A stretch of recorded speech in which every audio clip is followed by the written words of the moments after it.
நீங்கள் பார்த்து கொண்டிருப்பது உங்கள் ஜாஷுவா டிவி. சகல ஜனங்களுக்கும் நற்செய்தி.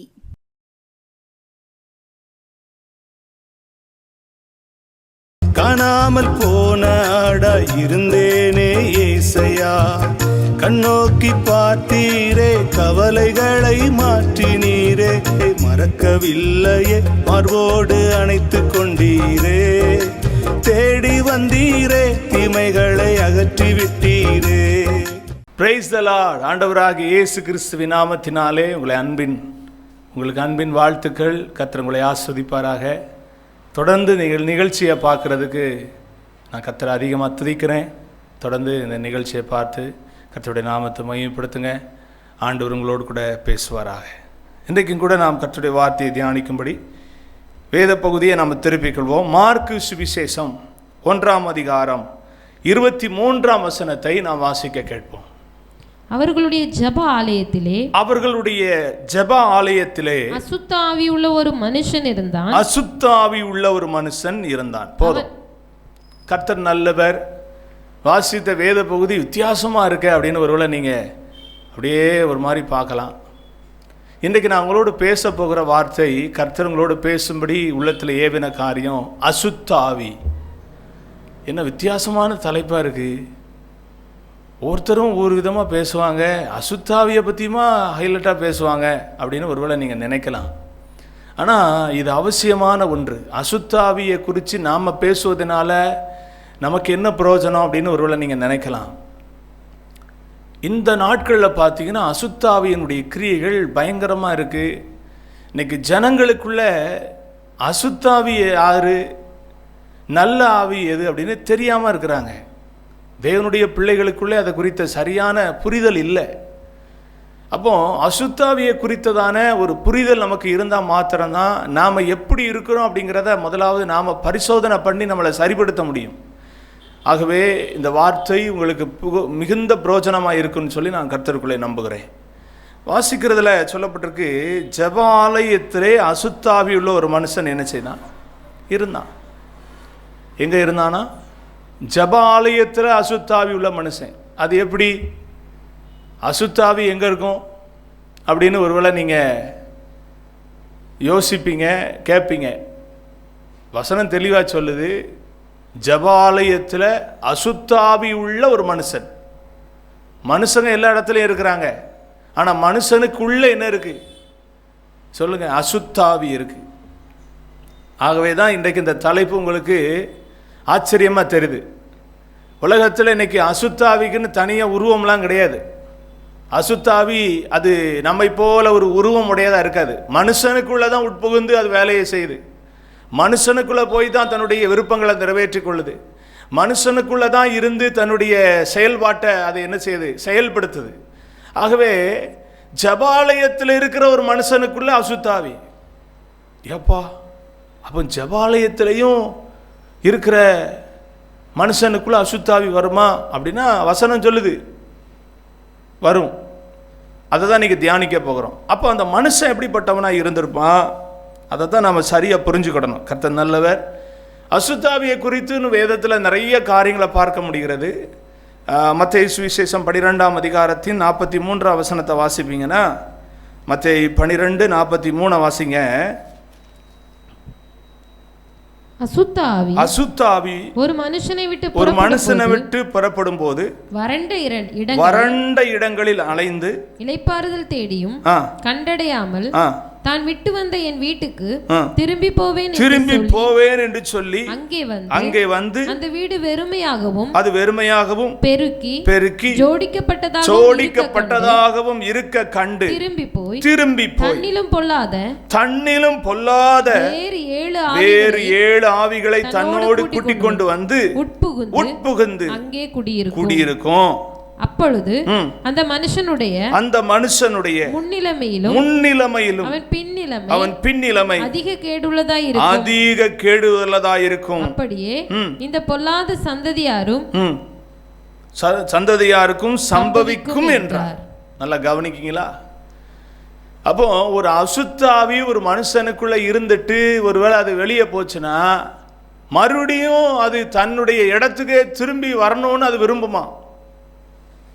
அப்படி வரும்போது அந்த மனுஷன் ஏற்கனவே இருந்தது போல இருந்தாம்னா அது போய் தன்னோட ஒரு 7 பொல்லாத ஆவிகளை என்ன செய்யுமா, கூட்டிட்டு வந்து அங்கே வந்து குடியிருக்குமா. நம்ம குடியிருக்கிற வீட்டு மாதிரி, வாடகை வீடு மாதிரி, அப்பார்ட்மெண்ட் மாதிரி, அதுக்கு நம்ம குடியிருக்கக்கூடிய இடம் அப்படிங்கிற மாதிரி வேதத்தில் சொல்லப்பட்டிருக்கு. கர்த்தர் நல்லவர்.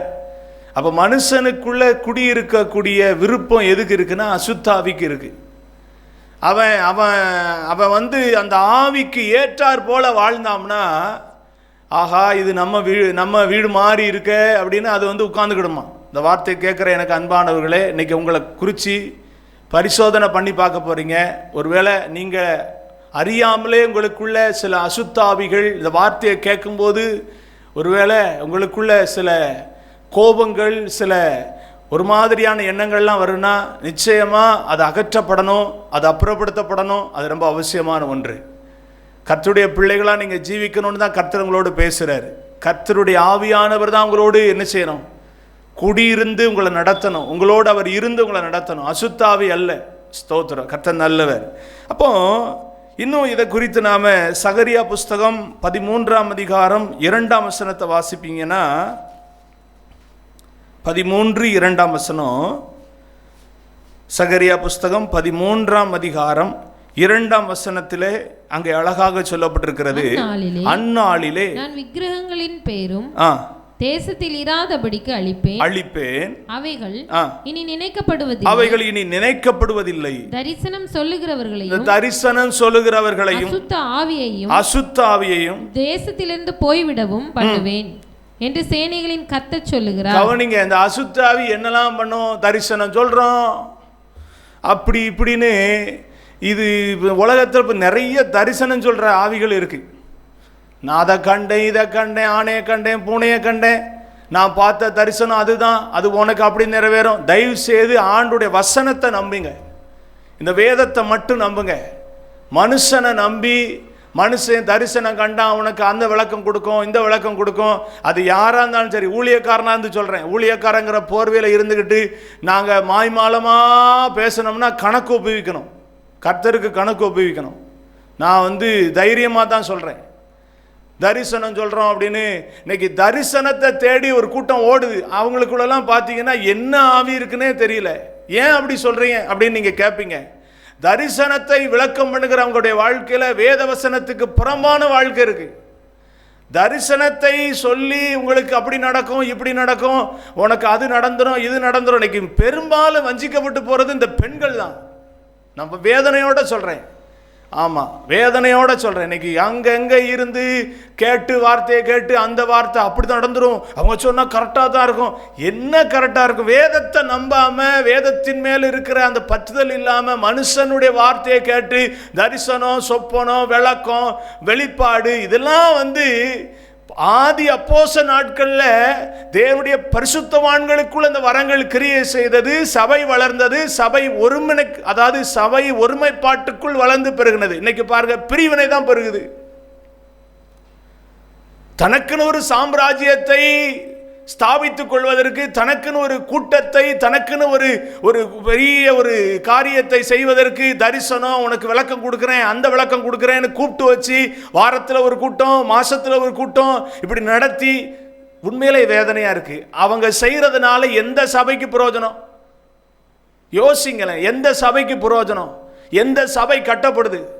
கர்த்தருடைய ராஜ்யம் கட்டப்படுதா? தனக்குன்னு ஒரு சாம்ராஜ்யத்தை தான் உருவாக்குறாங்களே தவிர சபைக்கு அவர்களை ஆதாயப்படுத்தினார்களான்னா கேள்வி. கர்த்தர் நல்லவர். தரிசனத்தை நம்பி, தரிசனம் சொல்றாங்க நம்பி போற அந்த இடத்துல பார்த்தீங்கன்னா அங்கே அசுத்தாவி பலமாக கிரியை செய்யுது, எதையா அடிச்சு விட்டுறது. ஆமாம், அவங்க சூழ்நிலையை தெரிஞ்சுக்கிட்டு அவங்கள அடிச்சு விட்டு அவங்கள தன்வசப்படுத்தி தனக்குள்ள வச்சுக்கிடுறது தேவையில்லை. சபை, உண்மையாக சொல்கிறேன், ஒரு சபையானது சகல விதமான கேள்விகளுக்கும் பதில் கொடுக்கக்கூடியது இருக்கு. ஒரு ஆமேன்னு சொல்லுங்க. ஒரு ஆவிக்குரிய சபைக்கு நீங்கள் போறீங்கன்னா நீங்கள் பாக்கியவான். நீங்கள் எக்ஸ்ட்ரா பிட்டிங்கான எந்த கூட்டத்துக்கு போடணும்னு அவசியமே இல்லை. உங்களுக்கு தேவையான ஆவிக்குரிய வளர்ச்சிக்கு உங்களுக்கு இருக்கிற சபை உங்களை வளர்க்கும். அப்போ நீங்கள் கேட்பீங்க, சுவிசேஷங்கள் எதுக்கு? ஜப கூட்டங்கள் நடத்துகிறவங்களாம் இருக்கட்டும், இல்லைன்னு சொல்லலை, அவங்க சபையில் நடத்தட்டுமே. அவங்க அந்த சபையோடு சேர்ந்தவங்க நடத்தி அந்த சபையில் இருக்கிற ஜனங்களை கட்டி எழுப்பட்டுமே. அந்த சபையோடு இருந்து அந்த சபையில் இருக்கிற ஜனங்களுக்கு அவர்கள் புரோஜனமானவங்களை இருக்கட்டும். அதை தப்புன்னு சொல்லலையே. ஆதி அப்போஸ்தலர் நாட்கள் அப்படிதான் இருந்துச்சு. கர்த்தர் நல்லவர். ஒருவேளை இதை நான் சொல்றது உங்களுக்கு கோபமா இருந்தாலும் நீங்க அதை எப்படி எடுத்துக்கிட்டாலும் பரவாயில்ல. நான் கர்த்தருடைய வசனத்தின்படி சொல்றேன். கர்த்தர் அதை தான் விரும்புறார். அப்போ ஸ்தோத்திரம். அப்படிப்பட்டவங்களை கர்த்தர் என்ன செய்யறாரு? அப்புறப்படுத்தும்படி அங்கே சொல்லப்பட்டிருக்கிறது. நல்லா கவனிங்க. அசுத்த ஆவி இன்னைக்கு உலகத்துல இன்னைக்கு பாருங்க, கிறிஸ்தவர்கள் என்ற பார்வையிலையும் கிரியை செய்து. அசுத்தாவி எது, பரிசுத்தாவி எதுன்னு இன்னைக்கு விசுவாசிகளுக்கு தெரிய மாட்டேங்குது. கொஞ்சம் வளர்ந்துட்டாங்கன்னா அவங்க எங்கேயாவது போய் உபதேசத்தை கேட்டுட்டு எதையாவது ஒரு சத்தியத்தை கேட்டுட்டு அவங்க எப்படியோ ஆயிடுறாங்க.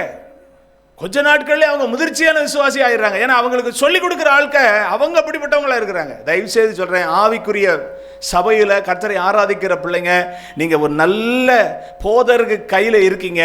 அவங்க பேசுகிற சத்தியத்துக்கு நீங்க கீழ்ப்படிந்து அந்த சத்தியத்தில் வளர்வதற்கு உங்களுக்கு என்ன டவுட்னாலும் உங்க போதகரிடத்துல போய் கேளுங்க. உங்களுக்கு இருக்கிற மெய்ப்பன்ட்ட போய் கேளுங்க. உங்களுக்கு என்ன தரிசனம் வந்தாலும் முதல்ல ஆண்டவர்கிட்ட கேளுங்க. ரெண்டாவது ஜெபத்தோட உங்க போதகர்கிட்ட போய் சொல்லுங்க. உங்க போதகர் நல்ல ஒரு மெய்ப்பனா இருந்தா, கர்த்தருடைய ஆவியினால் ஏவப்பட்ட ஒரு போதகரா இருந்தா அவர் பதில் சொல்வார். இல்லைன்னா நான் உங்களுக்கு ஜெபிக்கிறேன்னு சொல்வார். அதான் நல்ல போதகர். கர்த்தர் நல்லவர். நான் அப்படிதான் ஊழியம் செய்கிறேன்.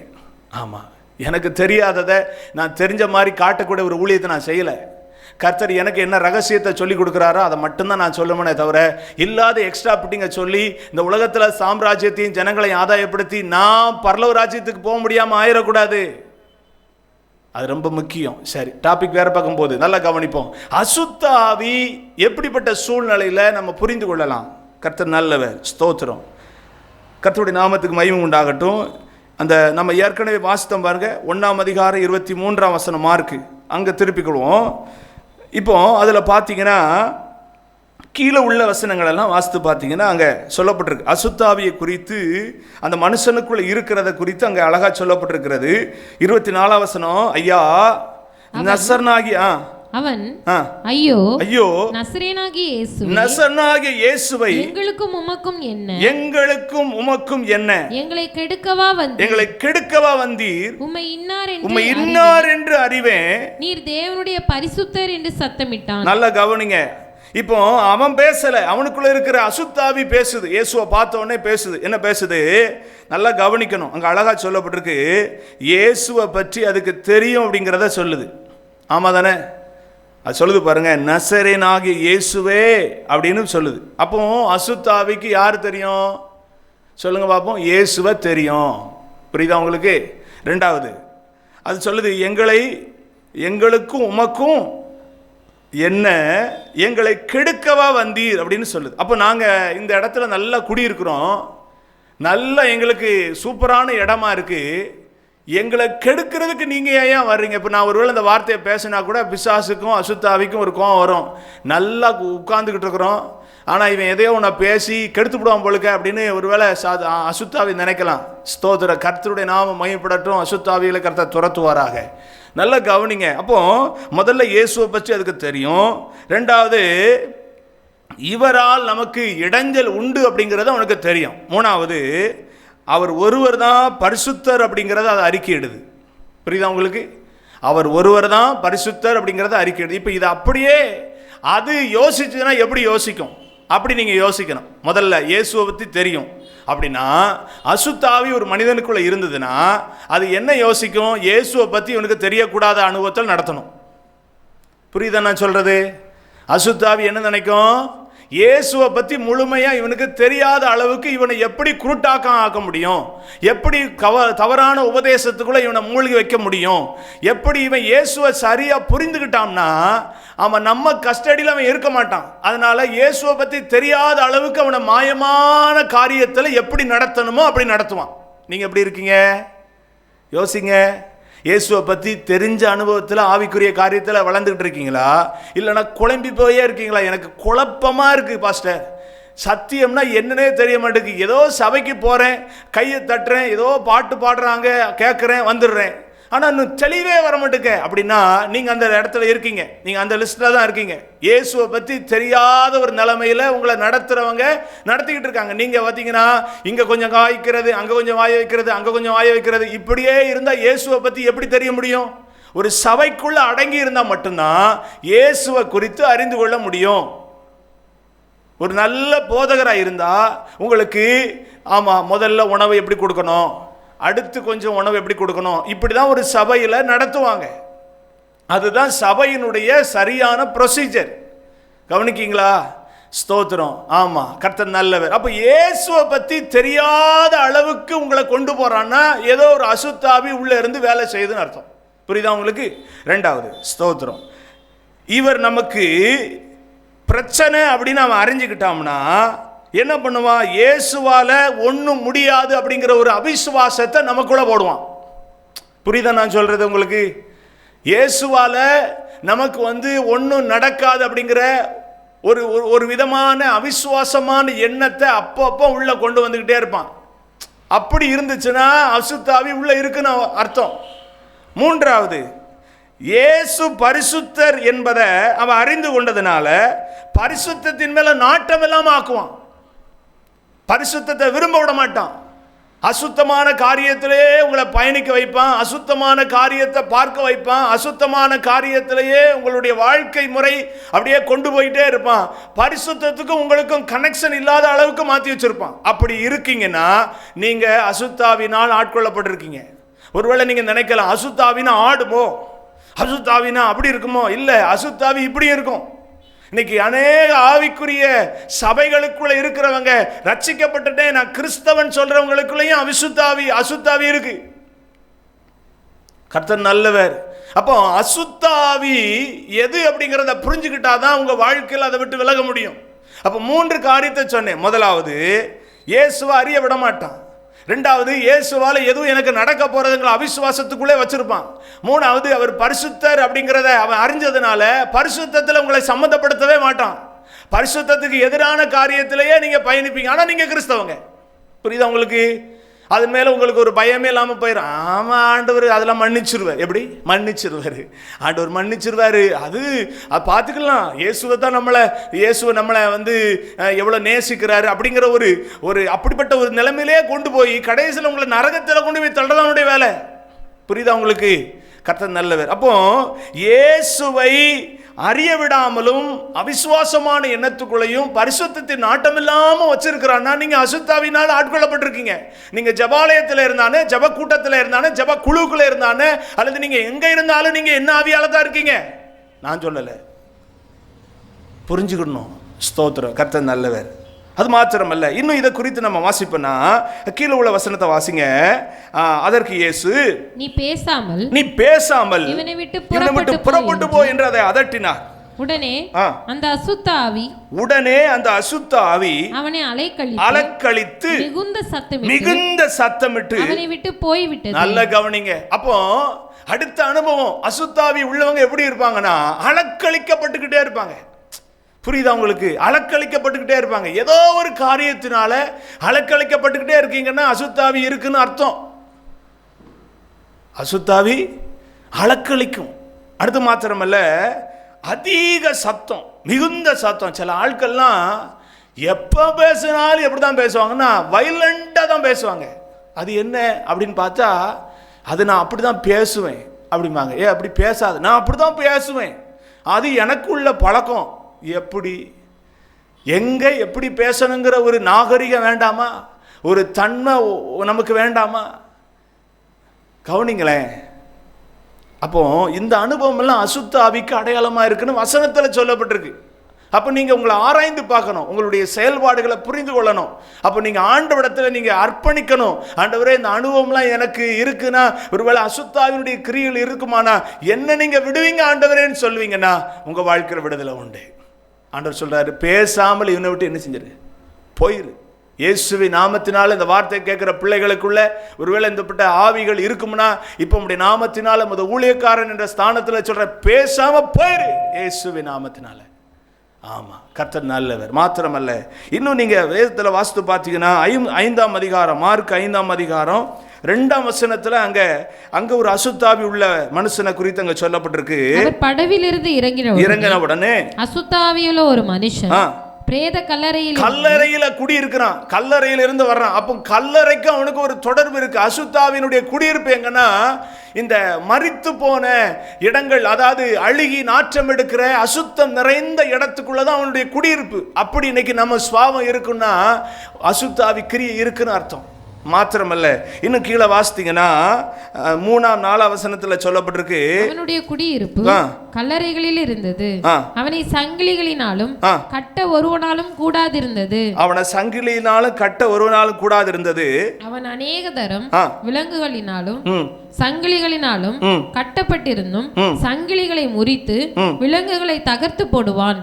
அவனை அடக்க ஒருவனாலும் கூடாதிருந்தது. நல்லா கவனிங்க. அப்போ அடக்க முடியாத அனுபவத்தில் இருக்கீங்கன்னா நீங்க அசுத்தாவினான ஆட்கொள்ளப்பட்டிருக்கீங்கன்னு அர்த்தம். அது பொம்பளையா, அதாவது பெண்களா இருந்தாலும் சரி ஆண்களா இருந்தாலும் சரி, என்ன அடக்கவே முடியாது, எவன் என்ன அடக்கிறலாம் பாத்துறோம்னு சொன்னா அப்போ அசுத்தாவி இருக்குன்னு அர்த்தம். என்ன பாஸ்டர் வித்தியாசமா சொல்றீங்க? இல்ல, வசனம் சொல்லுது அவனை அடக்க முடியாதான், அடக்க முடியாது, சங்கிலியால கட்ட முடியாதான். அடக்க முடியாத ஒரு அனுபவத்தில் இருக்கீங்கன்னா உங்களை எப்படி பார்க்கறது? அசுத்தாவி தான் ஆளுகை செஞ்சிருக்குன்னு பார்க்கறது. அப்போ ஆண்டவர்கிட்ட நீங்கள் அர்ப்பணிக்கணும். ஆண்டவரே, இந்த சுவாபம் எனக்கு வேண்டாம்ப்பா, இது என்னுடைய இயற்கையான சுவாபம் இல்லைப்பா அப்படின்னு ஆண்டவர்கிட்ட அர்ப்பணிக்கணும். இன்னும் கீழே வாசித்தீங்கன்னா கூக்கரில் இடுவான், தன்னை காயப்படுத்தி கொள்வான், இப்படிலாம் அங்கே சொல்லப்பட்டிருக்கு. சத்தம் பயங்கரமாக போடுவானா, தன்னை காயப்படுத்திக்கிடுவான். இன்னைக்கு பார்த்தீங்கன்னா சிலர் தன்னை காயப்படுத்திக்கிறான். எனக்கு லவ் ஃபெயிலியரு, மண்ணாங்கட்டி ஃபெயிலியரு, பார்க்கல இவன் பார்க்கல அப்படின்னு தன்னை கிழிச்சுக்கிறான். இன்னைக்கு அது வேற மாதிரி ஆயிடுச்சு. டாட்டு குத்திக்கிடுறாங்க. டாட்டு குத்திக்கிட்டு அவன் என் புருஷன், இவன் என் பொண்டாட்டின்னு டாட்டு குத்திக்கிட்டு கொஞ்ச நாள் சுத்துறது. அவன் விட்டுட்டு போயிட்டான்னா அதை அழிச்சிட்டு வேற இன்னொன்று குத்திக்கிடுறது. என்னதான் கிறுக்குத்தனமான ஒரு வாழ்க்கையோ தெரியல. ஆமாம், இந்த டாட்டு குத்திக்கிட்டு இப்படிலாம் குத்திக்கிட்டு அலைகிறது ஒரு நல்ல வாழ்க்கையா? உன்னை பெற்றெடுத்த தாய் தகப்பனும் உன்னை எவ்வளோ உனக்கு எவ்வளோ தியாகம் பண்ணி உன்னை வளர்க்குறாங்க. அவங்கள மேலே உனக்கு ஒரு அன்பு வராமல் அடுத்த ஒரு பர்சன் மேலே உனக்கு ஒரு அன்பு வருதுன்னா நீ எந்த அளவுக்கு தரங்கட்ட நிலைமையில இருக்கன்னு கொஞ்சம் யோசித்து பாரு மகனே, யோசித்து பாரு மகளே. வேண்டாம், உன்னை நீ காயப்படுத்திக்க. டாட்டு குத்துறது என்ன உனக்கு? அது காயப்படுத்தாத ஒன்றா? உன்னை காயப்படுத்த தான் செய்யுது, உன்னை வேதனைப்படுத்தி தான் அது அந்த பெயர் அதில் நீ வரைகிற. வேண்டாம். அங்கே சொல்லப்பட்டிருக்கு 8ஆம் வசனத்தில் சொல்லப்பட்டிருக்கு பாருங்க. ஏனெனில் அவர் அவனை நோக்கி அசுத்தாவியே இந்த மனுஷனை விட்டு புறப்பட்டு போ என்று சொல்லி இருந்தார். அப்பொழுது அவர் அவனை நோக்கி உன் பெயர் என்னவென்று கேட்டார். கீழெல்லாம் வாசித்து பார்த்தீங்கன்னா அது நாங்கள் அநேகரா இருக்கோம், அதனால என் பேர் லேகியோன் அப்படிலாம் சொல்லுது. ஆனா இயேசு சொல்ற அந்த மனுஷனை பார்த்து என்ன விட்டு நீ போ அப்படின்னார். இன்னைக்கு இந்த வார்த்தை கேட்கிற உங்களை பார்த்து கர்த்தருடைய நாமத்தினால சொல்றேன், ஒருவேளை அப்படிப்பட்ட அனுபவம் இருக்குன்னா நம்முடைய பிள்ளைகளை விட்டு அசுத்தாவி வெளியே போ என்று சொல்லி நான் கட்டளை எடுக்கிறேன். கர்த்தருடைய நாமம் மகிமைப்படட்டும். அசுத்தாவி உங்களை விட்டு விலகுமானா உங்களை பரிசுத்தாவியான ஒரு ஆளுகை செய்வார். பரிசுத்தமான தேவன் உங்களை கைட் பண்ணுவார். உங்கள் வாழ்க்கை ஆசீர்வாதமாக மாறும். இந்த வார்த்தையை கேட்குற உங்கள் வாழ்க்கையில் அப்படிப்பட்ட வாழ்க்கையை தரணும்னு கர்த்தர் விரும்புகிறாரு. அர்ப்பணித்து நீங்கள் ஜெபிப்பீங்கன்னா உங்கள் வாழ்க்கை மாறும். என்னோட கூட சேர்ந்து ஜெபிங்க.